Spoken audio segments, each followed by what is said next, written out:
আলহামদুলিল্লাহ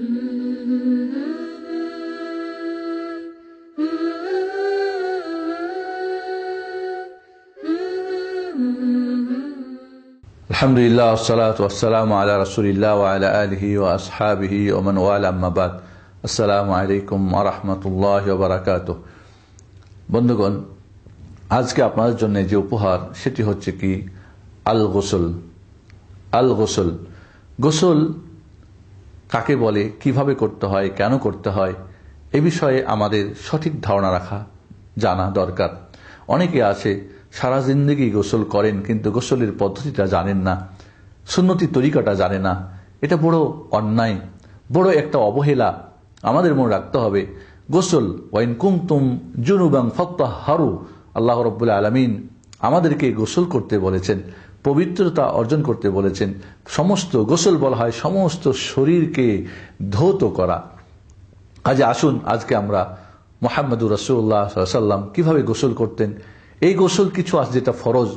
বড় অপবিত্রতা, যদি কেউ বড় অপবিত্রতা কাউরি হয়ে যায়, বড় অপবিত্র হয়ে যায়, তাহলে তাকে গোসলের মাধ্যমে পবিত্রতা অর্জন করতে হয়। কি কারণে বড় অপবিত্রতা হয়? প্রথমত, যদি কাউরি বীর্যস্খলন হয়, বীর্যপাত ঘটে, সেটা সহবাস করে হোক অথবা সেটা স্বপ্নদোষে হোক বা যে কোনোভাবে, মোট কথা যদি বীর্যপাত গতি সহকারে মজা সহকারে হয় তাহলে সেখানে গোসল ফরজ হয়ে যাবে। 2 নম্বরে, সহবাস করলে অর্থাৎ স্বামী এবং স্ত্রী দুইজনে যদি মিলন হয়, এমনকি বীর্যপাত নাও ঘটে, তবুও তাকে গোসল তার প্রতি ফরজ হয়ে যায়। এইভাবে বন্ধের যেটা, সেটা হলো যে মাসিক পিরিয়ড যদি বন্ধ যখন হয়ে যাবে অথবা বাচ্চা প্রসবের পরে তাদের যখন রক্ত ব্লিডিং বন্ধ হয়ে যাবে, যেটাকে নেফাস বলে বা হাইজ বলে, মাসিক পিরিয়ড যেটা হাইজ এবং বাচ্চা প্রসবের যে নেফাস, এটা যখন বন্ধ হয়ে যাবে তখন তার প্রতি গোসল করা ফরজ হয়ে যাবে। এটা আমাদের জীবনে হয়ে থাকে আমাদের। কাজেই এটা যখন জরুরি, আমাদের গোসল না জানলে, সঠিকভাবে গোসল না করতে পারলে অপবিত্র থেকে যাবে। কাজে পবিত্রতা অর্জন করার জন্য আমাদের মনে রাখতে হবে যে এর পদ্ধতি কি, নিয়ম কি, এটা আমাদের জানা দরকার। আসুন আল্লাহর নবী আলাইহিস সালাতু ওয়াস সালাম কিভাবে এই গোসল করতেন। প্রথমত আমাদের যেটা করতে হবে সেটা হলো কি, যে নিয়ত করতে হবে। গোসল নিয়ত করতে হবে। কি কারণে এই গোসল? এটা কি হাইজ থেকে পবিত্র হওয়ার জন্য, নেফাস থেকে পবিত্র হওয়ার জন্য? এটা কি বীর্যপাতের কারণে, না এটা সহবাসের কারণে? কি কারণে এই গোসলটা? এই জন্যে আপনি যে আপনার এই অপবিত্রতা দূর করতে চাচ্ছেন, এই নিয়তটা অন্তরে থাকতে হবে, মনে রাখতে হবে। গোসলটাও একটা ইবাদত, গোসলটাও একটা ইবাদত। এরপরে হাত দুইটা ভালো করে ধুয়ে নিয়ে, এরপরে লজ্জাস্থান ভালো করে ধুয়ে নিতে হবে। ভালো করে ধুয়ে নেওয়ার পরে, সাবান দিয়ে ধুয়ে নেওয়ার পরে, এরপরে হাত দুইটা আবার ভালো করে ধুয়ে নিতে হবে। ধুয়ে নেওয়ার পরে এবার উজু শুরু করবে, বিসমিল্লাহ বলে পূর্ণ অঙ্গ উজু করবে। যেভাবে আমরা উজুর বর্ণনাতে বলেছি, এইভাবে পূর্ণ অঙ্গ প্রথমে কবজি পর্যন্ত 2 হাত ধোবে, এরপরে নাক এবং মুখে পানি দিয়ে পরিষ্কার, নাক মুখে পানি দিবে, পরিষ্কার করবে। এরপরে সমস্ত মুখমণ্ডল ধৌত করবে। এরপরে আঙ্গুলের মাথা থেকে নিয়ে একেবারে কনুই পর্যন্ত, এরপরে বাম হাত কনুই পর্যন্ত। এরপরে কি করবে, আপনার মাথা মাসে করবে, কান মাসে করবে। এরপরে পাটা যদি ধৌত করতে চায় ধুয়ে নিতে পারে, অথবা গোসলের শেষেও পাটা ধুয়ে নিলে চলবে। এরপরে যখন পূর্ণ উজু হয়ে গেল, এরপরে মাথা কি করবে, মাথাটা ভালো করে পানি নিয়ে ভালো করে আগে ভিজিয়ে নেবে। মাথা যখন সম্পূর্ণভাবে ভিজে যাবে, তারপরে ডান পাশে পানি বয়ে দেবে, ডান পাশটা ধুইবে। এরপরে বাম পাশে পানি দিবে, বাম পাশটা ধুবে। মনে রাখতে হবে যে সমস্ত জায়গাতে পানি সহজে পৌঁছে না, বিশেষ করে নাভিতে, 2 পায়ের পিছন সাইডে জোড়ার মাঝে। বিশেষ করে যারা মোটা মানুষ, 2টা পা হয়তো একসঙ্গে লেগে থাকে, পানি যায় না। যারা মোটা মানুষ অনেক সময় ভাঁজ থাকে, অনেক সময় বিশেষ করে মহিলাদের ক্ষেত্রে যে সমস্ত জায়গাতে পানি পৌঁছে না, সেখানে ভালো করে পানি পৌঁছে দিয়ে এইভাবে কি করতে হবে, পুরো শরীর একেবারে মাথা থেকে নিয়ে একেবারে পার শেষ পর্যন্ত একটা বিন্দু পরিমাণ জায়গা যেন খালি না থাকে, শুকনো না থাকে, সমস্ত শরীরকে ভালো করে যেখানে যেখানে পানি পৌঁছতে সহজে পানি পৌঁছে, সেটা কি করতে হবে, ভালো করে পৌঁছাতে হবে। যদি কোনো প্রকার তৈলাক্ত জিনিস থাকে বা কোনো জিনিস থাকে যেটা হয়তো চামড়ার উপরে আবরণ, যেখানে পানি পৌঁছে না, সেগুলিকে দূর করতে হবে। এটা উজুর ক্ষেত্রেও প্রযোজ্য। যে সমস্ত জিনিস পানি পৌঁছতে চামড়াতে পৌঁছতে বাধা দেয় সেগুলিকে দূর করতে হবে, সেগুলি থাকলে উজু হবে না। যেমন যদি তৈলাক্ত তেল হয় বা ক্রিম মেখেছে উপর দিয়ে পানি চলে যায়, বা ভাজের উপর দিয়ে পানি চলে গেল, বা নাভির উপর দিয়ে পানি চলে গেল, না, মনে রাখতে হবে বগলে যে সমস্ত জায়গায় পানি পৌঁছানো নরমাল, তো পানি ঢাললে পানি যায় না, সে সমস্ত জায়গাগুলিতে ভালো করে সুন্দর করে পানি পৌঁছাতে হবে। কারণ মনে রাখতে হবে এটা একটা ইবাদত। দ্বিতীয়ত মনে রাখতে হবে এটা যদি পবিত্রতা শুকনো থেকে যায় তাহলে আপনি অপবিত্র থেকে গেলেন। অপবিত্র অবস্থায় নামাজ পড়লে আপনার নামাজ বিশুদ্ধ হবে না, অপবিত্র অবস্থায় আপনি থাকবেন, এটা ঠিক না। এজন্যে আমাদেরকে ভালো করে মলে ভালো করে মর্দন করে করে আমাদেরকে সুন্দর করে গোসল করতে হবে।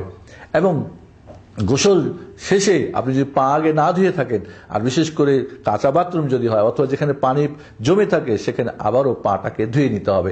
আর যদি ভালো এখন টাইলস করা বা ভালো বাধা স্পেন্ড করা বাথরুম হয় যেখানে পানি বয়ে চলে যাচ্ছে, সেখানে যদি আগে পা ধুয়ে থাকে পরে আর ধোয়া জরুরি না। কিন্তু যদি পানি জমে থাকে বা কাঁচা বাথরুম হয় যেখানে পানি টানি ছিটে হতে পারে, সেখানে আবারও শেষে পা দুইটা সুন্দর করে ধুয়ে নেবে। এইভাবে পা ধুয়ে নিলে এবার তার পূর্ণ গোসল হয়ে গেল, এবং গোসলের পরে এবার সে উজুর দোয়া বলবে, যেহেতু সে উজু করেছে। এইবার তার উজু হয়ে গেল, গোসলও হয়ে গেল। এবং এর মাঝে যদি তার উজু ভঙ্গের কোনো কারণ ঘটে না থাকে, যেমন লজ্জাস্থানে হাত যদি স্পর্শ না হয়ে থাকে, অথবা পেশাব পায়খানা রাস্তা দিয়ে আর কিছু না বের হয়ে থাকে, এজন্যে গোসলের আগে ভালো করে যদি পেশাবের প্রয়োজন থাকে পেশাব করে নেওয়া, ইস্তেঞ্জা করে নেওয়া, পরিষ্কার পরিচ্ছন্ন হয়ে যাওয়া। এভাবে যখন পূর্ণ গোসল হয়ে গেল, আপনি এই উজু দিয়েই নামাজ পড়তে পারবেন, কোরআন স্পর্শ করতে পারবেন, আপনি কাবা ঘরের তওয়াফ করতে পারবেন, নতুন করে আর উজু করার আপনার প্রয়োজন নেই। এটা হলো পরিপূর্ণ গোসলের পদ্ধতি। কিন্তু সংক্ষিপ্ত একটা গোসলের পদ্ধতি, সেটা হলো এই: একজন যদি গোসলের নিয়ত করে, মানে তার অপবিত্রতা দূর করবে এই নিয়তে, সে নাকে এবং মুখে এবং নাকে, মুখের মধ্যে পানি কুলি করে ফেলাই দিল এবং নাকে পানি দিয়ে ঝাড়া দিল, আর সমস্ত শরীর সে ধৌত করে নিল, তাহলে তার গোসল কিন্তু হয়ে যাবে। এটা সংক্ষিপ্ত গোসল, এই গোসলও তার জন্য যথেষ্ট হয়ে যাবে।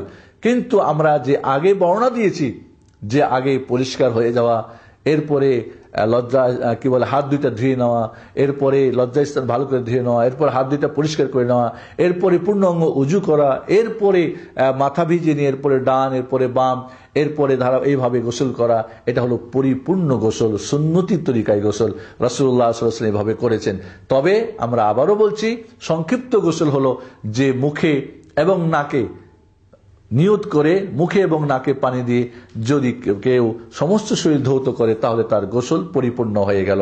গোসলের ক্ষেত্রে আমরা মনে রাখব যে এই গোসল আমাদের পরিপূর্ণ কিভাবে হবে সে ব্যাপারটা আমরা খেয়াল রাখব, যাতে করে আমাদের গোসলে কোনো ত্রুটি না থাকে।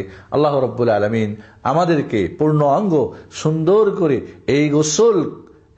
এবং এখানে একটা কথা আমাদের মনে রাখতে হবে যে মহিলারা গোসলের সময় তাদের যে চুল বাঁধা থাকে, যেটা চিউটি করা থাকে বা বেনি করা থাকে, সেই চুল খোলার প্রয়োজন নেই গোসলের সময়। কেউ কেউ বলেছেন যে যখন হাইজ নেফাসের গোসল করবে তখন সেটা খোলা দরকার, আসলে খোলা প্রয়োজন নেই।